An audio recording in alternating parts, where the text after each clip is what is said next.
डोकं ठिकाणावरती आहे का तुमचं? तू ग विंडो, इतकं सगळं झालं, यांनी तुझ्यावरती आरोप केले तरी तू यांच्या जवळ आलीस?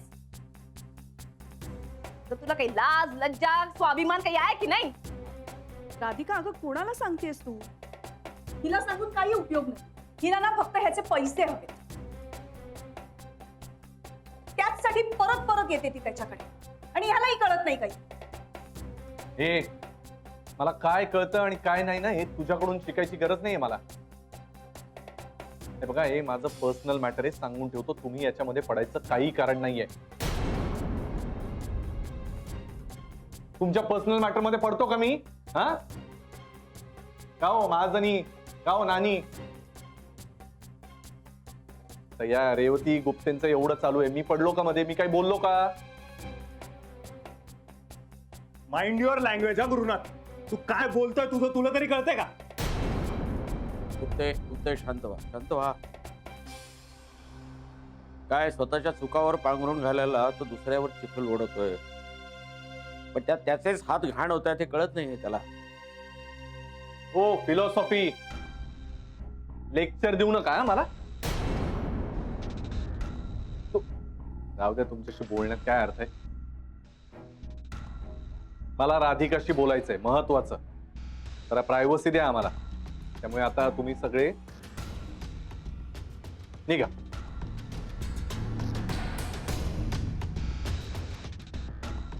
थांबा, कोणी कुठेही जायची गरज नाही.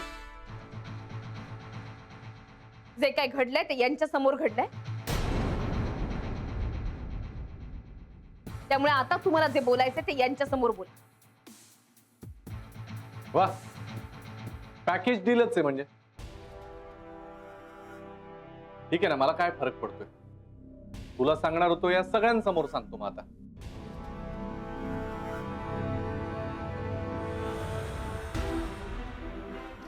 मला हेच सांगायचं होतं तुला राधिका. आणि आता मग सगळ्यांनी, शनाया आजपासून इथेच राहणार आहे.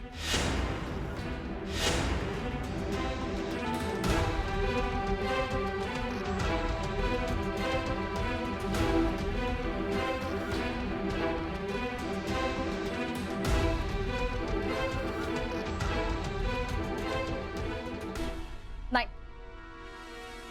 हे शक्यच नाही. मी हिला इथे राहूच देणार नाही. गुरुनाथ, अरे कालच अथर्वच्या समोर इतकं सगळं झालं तरी काहीच वाटत नाही तुला? अरे जनाचा नाही, मनाचा नाही, निदान स्वतःच्या छोट्या मुलाचा तरी विचार कर. आज शाळेत सकाळी भक्ती मिसचा फोन आला होता. अथर्व कुणाशी बोलत नाही, गप्प गप्प आहे. सकाळपासून त्यांनी काही खाल्लं नाहीये. पण तुम्हाला तर त्या पोट्याविषयी काही वाटणारच नाही.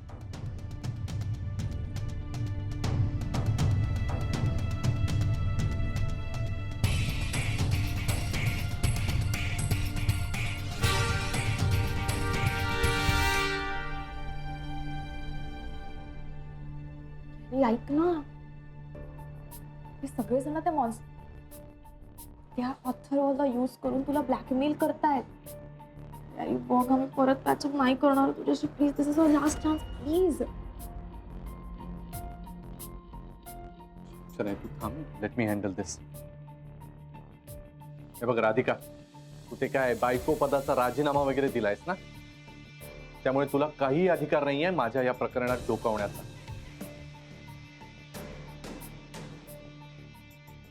शनाया इथेच राहणार आहे आणि त्याच फायनल. कशी राहिली इथे? कशी राहील म्हणजे? हे घर माझं आहे. ही माझ्या बरोबर इथे कशी राहील? वा, उत्तम आहे की. मग जा, मग निघ इथून. मी का जाऊ? हे पा, हे घर जसं तुमचं आहे तसं ते माझंही आहे. विसरले का तुम्ही? या घरावर अर्धा अधिकार माझाही आहे. राहतं घर जसं तुमच्या नावावर आहे तसं ते माझ्या नावावरही असावं असं वाटून राहिलं. गुरुनं अर्ध घर तुझ्या नावावर करून द्यायला हवं.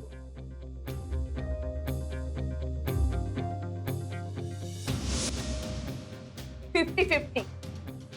त्यामुळे माझ्या परवानगीशिवाय इथे कोणीही राहू शकत नाही कायद्यानं. कायद्याने? आता तू काय कायद्याची भाषा शिकवणार का मला?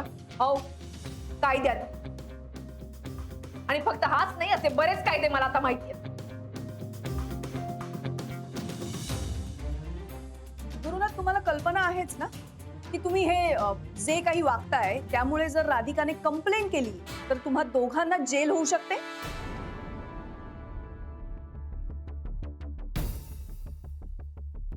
डॅडी, मला नाही जायचं जेलमध्ये, प्लीज.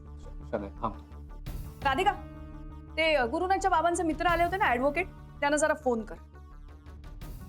त्याच्या आई वडिलांनाही फोन कर आणि प्रज्ञालाही फोन कर. सगळ्यांना बोलवून घे इकडे. स्वागत करतील ना यांचं. ए, तू काय धमकवतेस का मला? धमकी देतेस? नाही, मी काय काय करू शकते हे सांगते तू. आणि कृपा करून मला हे सगळं करायला लावू नका. त्याच्या आधी हिला घरातनं बाहेर जायला सांगा. राधिका, तू इतकी बदलशील असं वाटलं नव्हतं मला. बाप्पा, तुम्ही सुद्धा तर बदलत. आणि हा जो काही माझ्यात बदल झालाय ना, तो तुमच्यामुळेच झालाय. फक्त हा बदल चांगल्या पद्धतीने झाला असता ना तर जास्त बरं वाटलं असतं. पण माझं दुर्दैव, त्यासाठी हे सगळं घडायला लागलं. राधिका, शनाया जर इथे राहू शकत नसेल ना तर मी पण इथे राहणार नाही.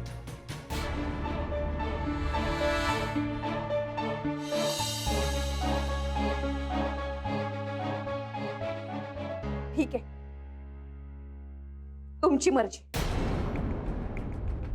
फक्त तुम्हाला इथे राहायचं असेल तर तुम्ही राहू शकता. पण तसं करायचं नसेल तर दरवाजा उघडा आहे.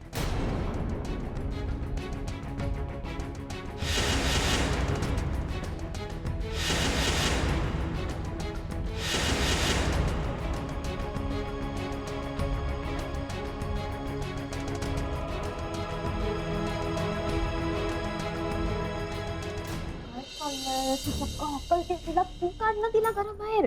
ए भैताळ, जास्त पटन पटर करू नकोस हा. नाही तर एक कशी तुला राधिका, हे बघ. मला काही बघायचं नाहीये. खूप पाहून झालंय माझं. तिला आधी घराबाहेर काढा. हे बघ शन्या, जोपर्यंत या घरात आहे ना तोपर्यंत माझ्या घरात तुला पाऊल सुद्धा ठेवू देणार नाही.